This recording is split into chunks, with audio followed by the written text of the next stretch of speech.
سلام رفقا. قربون مظلومیت امیرالمومنین بشم که روزی واقعا فکر نمی‌کردم بیام بشینم بخوام به یه سری آدم توضیح بدم که بابا میکروفوناتون رو بگیرین تو دستتون، صحبت کنیم، وضعیت نشی، بیاین راجع به حق صحبت کن. واقعا محسن چاوشی بودن چشه که محسن چاوشی نمیشین؟ ببینین هر جایی که باید صحبت کنه میاد صحبتشو میکنه، هنرشو داره، کار خیرشو انجام میده، دمش هم گرم، دستش هم میبوسه. ولی همونو حتی همونو انقدی بلدش نکنین که نشه بهش چیزی گفت. الان طرف یارو یک جوری یه نفر رو میپرسته که اصلا خودشو یادش میره. داداش دنیا تو آخرت تو واسه کسی نفروش.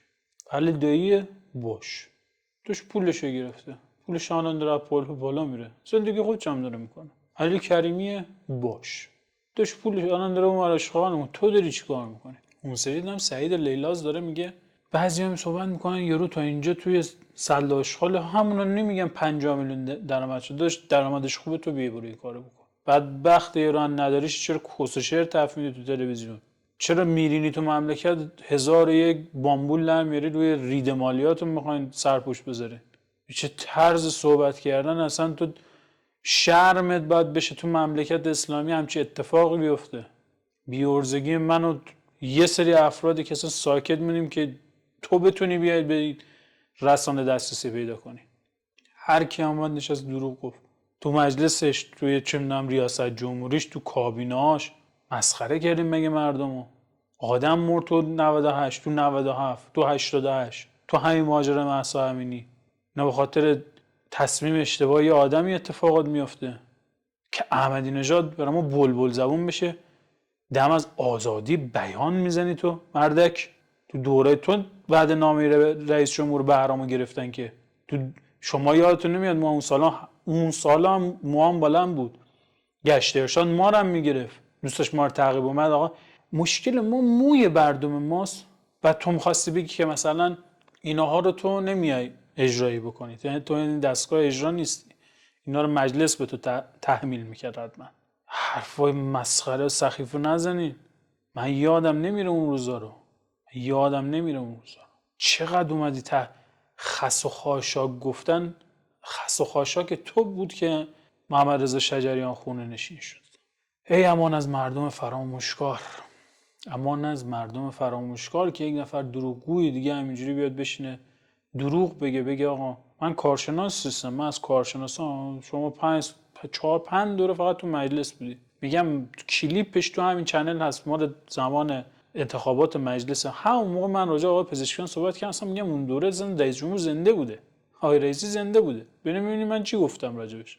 شما کجا میای؟ چرا افراد اینقدر بولد میکنی؟ چرا گندش میکنی یارو رو که خودت نتونی بکشی پایین؟ میدونی من چی هرسم میگیره؟ چون من خودم دو سه تا آدمو گنده کردم دیگه، خودم نتونستم بکشمش پایین. این کونمو میسوزونه. خاطر همین دوست ندارم افرادو گنده کنیم. کی هستن پزشکی؟ اصلا عددی نیستی. میر سلیم عددی نیستی تو. بیا هر به ریش مردم بخندی. یه خبری میخوام بهتون بدم، شاید عجیب باشه، هیچ کس بهتون اینو نمیگه، ولی من میخوام برای اولین بار لوش بدم. باورتون میشه سالی 170 تا هواپیما صعود میکنه، هیچ کس بهتون نمیگه؟ باور کنین جمهوری اسلامی اینقدر دروغگو بهتون نمیگه. سالی 170 تا هواپیما صعود میکنه ولی هیچ کس بهتون نمیگه. این آمار واقعیه.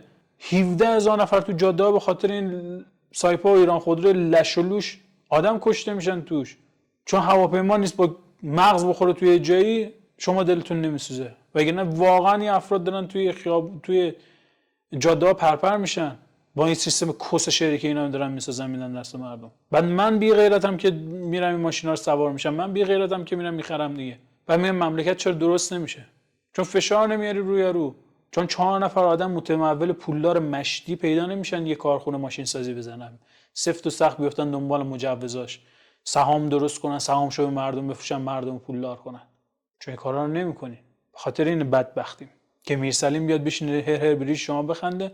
206 و لنکروز یکیان. بله 206 لنکروز یکیان. بعد تو بگو آقا بچه منو که منافق شده گولش زدن. آخه بچه تو رو گول زدن، بچه دیگه که اومده کف خیابون 4 تا شعار داده بعد ادامش کنن. حالا اون کسی که آدم کشته اصلا کار ندارم. کسی آدم کشته بسیار کار اشتباهی کرده، بسیار کار اشتباهی کرده، ولی چطور اون آدم باید کشته بشه؟ یه حسن روحانی که بنزین گرون کرده اون هم آدم هیچ موقع نباید محاکمه بشه. اون آقای زنگنه‌ای که کرسنت به پا کرد اون نباید مجازات بشه. دکل نفتی که توی دوره احمدی‌نژاد گم و گور شد نباید مجازات بشه. همه احمدی‌نژاد هیچ کار، هیچ بیگناه اصلا. من قدرت دست من نبوده، وای خدایا قدرت دست خامنه‌ایه، ما هممون دلغکیم، بودو کنیم بریم برای ریاست جمهوری اسم بنویسیم. آرا ولمون کن. ظریف مصاحبهش هست میگه تو 8 سال وزارت خارجه من هیچ کاره بودم، الان بودو اومده از آقای پزشکیان داره حمایت میکنه. ول کنه، یه بار به خودتون میای بلندش میایم برین رأی بدین، واقعا هم خیلی یارو رو بگیرین، هر چی که میگی باید عملی کنی. فرقی نداره کرد، لرد، ترک، فارس، چه فرقی، همه اون برادر اینجا ایرانه. منم دلم میسوزه برای اون بچه‌ای که توی کردستان دسترسش مدرسه خوب نیست. چرا تو نمیای حرف بزنی؟ چرا همیشه فوشاش من بخورم؟ بیا نگاه کن، آره حکومتی فلان بهمانه. نه به امیرالمومنین، من فقط طرفدار علی و عدالت علیم. صحبت کن داداش، من آدمیم میخوام اون دنیا اولا که ایستاده بمیرم، ایستاده به احترام امیرالمومنین بمیرم، بعدم بگم اگه یه روزی از زهرا در خونه منم میزد با افتخار از امیرالمومنین حمایت میکردم، نه که خفه خون بگیرم هیچ جایی صحبتی نکنم. خاطر همینه میگم آقا صحبت کن، نذار مال تو بخورن، آبرو حیثیت تو به مسخره بگیرن، اقتصاد تو به مسخره بگیرن. پول مهمترین چیزه. اصلا پول حضرت خدیجه نبود اسلامی اصلا شکل نمیگرفت.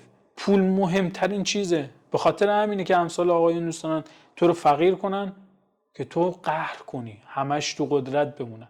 فرقی نداره کی رئیس جمهور میشه، بیا سازوکار رو درست کن، بیا صحبت کن، بیا خیر یارو رو بگیر، بیا خیر یارو رو بگیر. نتونه بیاد هر زر رو بزنه فردا روز بزنه زیرش. من 100 روزه میام مملکت رو درست میکنم، به شما قول میدم یه کلید دارم تو کون، این کلید همه مشکلات رو حل میکنه. مرتی که تو چه غلطی، هیچ کاری نکردی. تا زمانی که همتون صحبت نکنین، پشت هم نباشین، کار خوب نکنین، هیچ چیزی عوض نمیشه. ما قرار نسل ظهور باشیم، قرار یه آقای بیاد از اون حمایت کنیم. اینا همش بازیه، اینا نمایش قبل از اون ماجراست. لاقل اونجا آبروداری، برای اونجا آبروداری کنیم. به خدا قسم من طعم تلخ تنهایی رو کشیدم. من قشنگ حال حضرت ولی هست حالیم میشه که تنهایی چقدر سخته، چقدر سخته. ما که اصلا عددی نیست، پشمم نیستم، ولی حالیم میشه، میفهمم 5 میلیون آدم این بلند میشین میرین کربلا، 5 میلیون تریبونین، امام حی حاضر تنها. بابا دست خوش، واقعا دست خوش. رسانه اینقدر ول و وا بشه که 10 میلیون به یه بابای رأی بدن، تو دوره اول بیشترین رأی بیاره. به خاطر چی؟ به خاطر رسانه‌ای ضعیفه. مثلا شیعه نشون داده رسانه‌ای ریده است، همیشه ریده بوده. رسانه‌تون قوی کنین دیگه، یه بار برای همیشه. هر چیزی میبینی باور نکن، مشکلی تو کسی میبینی برو حلش کن. کسی بهت وعده وعید میده عمل نمیکنه، خفتش کن، دنبال عدالت دیگه، عدالت امیرالمومنین دیگه. برادر خودش رو هم نکرد، یارو فقط صحبته، لغلغه زمونش امیرالمومنین هیچ، فقط واسه دروغ. من کارشناس نیستم، با کارشناس بیارم، من فلان نیستم، من دولت سوم روحانی نیستم، با روحانی عکس داره، با آذری جهرمی، عباس آخوندی، تمام کسا ظریف. بچه‌ها میری براش دستم میزنی، باری کلا برو ادامه بده. به رأی توهین نمی‌کنم، یارو رو جوابگو کن. و شما اینجا داری دروغ میگی، ببین ما مناظره کن، اصلا فضای مناظرات رو باز کنید، همه بتونیم مناظره کنیم. یا حق